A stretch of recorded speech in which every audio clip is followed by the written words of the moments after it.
بسم اللہ الرحمن الرحیم۔ انا انزلناہ فی لیلۃ القدر وما ادراک ما لیلۃ القدر، یعنی اللہ تعالیٰ فرما رہے ہیں کہ آپ کو کیا خبر کہ لیلۃ القدر کیا ہے۔ یعنی یہ جو ابھی حشرہ چل رہا ہے رمضان المبارک، اللہ کے نبی صلی اللہ علیہ وسلم نے فرمایا کہ تم شب قدر کو تلاش کرو، جو رمضان کی آخری 10 راتیں ہیں اس کے اندر شب قدر کو تلاش کرو۔ تو دیکھیں یہ اللہ کی طرف سے ہمارے لیے ایک پیکج ہے مسلمانوں کے لیے، یعنی جس کو شب قدر مل گئی، میں کہتا ہوں کہ اس کے لیے تو اس سے بڑھ کر کوئی چیز نہیں ہے کہ جو شب قدر کو پا لے۔ تو اب یہ اس میں تھوڑی سی اللہ تعالیٰ نے، کیونکہ صحابہ کرام کے بارے میں آتا ہے کہ بعض صحابہ تشویش میں پڑ گئے کہ ان کو پتہ چلا کہ جو پچھلی امتوں میں انبیاء تھے ان کی عمریں زیادہ تھی، یا کچھ لوگ تھے جن کی عمریں زیادہ تھی، تو وہ عمر کے لحاظ سے ہی اپنی یعنی اس حساب سے نیکیاں کرتے ہیں، تو لہٰذا ان کی نیکیاں زیادہ ہوئیں، کیونکہ 1000 سال عمریں تھیں یا 300 سال 400 سال زیادہ تھیں عمریں۔ تو انہوں نے آ کر آپ علیہ الصلاۃ والسلام سے پوچھا کہ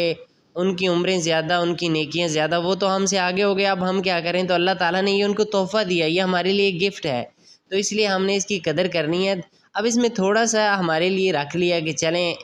تاکہ اس میں تلاش کریں، کیونکہ آخری جو طاق راتیں 21، 23، 25 اور 27، ان میں اب لوگ کیا ہوتے ہیں کہ صرف 27 کو مناتے، ٹھیک یعنی جاگتے ہیں رات کے وقت، ٹھیک ہے 27 کو بھی جاگیں، لیکن باقی جو طاق راتیں ہیں اس میں بھی جاگیں،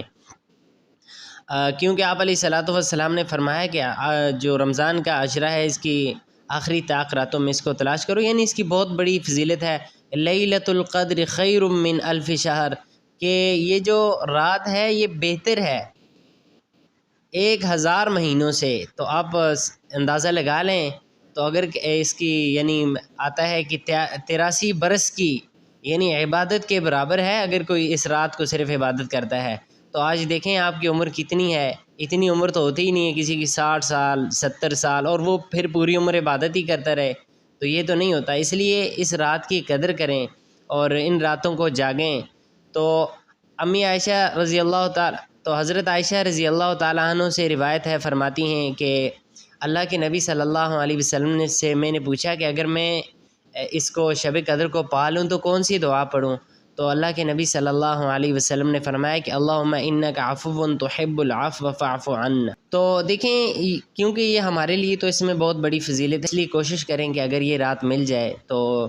یہ تو ہمارے لیے بہت اچھی بات ہو جائے گی، کیونکہ آج کل جو مسلمانوں کی اجتماعی حالت ہے وہ کچھ ایسی ہے کہ عبادات میں اور ایمانی طور پر کمزور ہیں۔ تو اللہ تعالیٰ سے دعا ہے کہ ہم سب کے ایمان کو مضبوط کرے اور عمل کی زیادہ سے زیادہ توفیق دے۔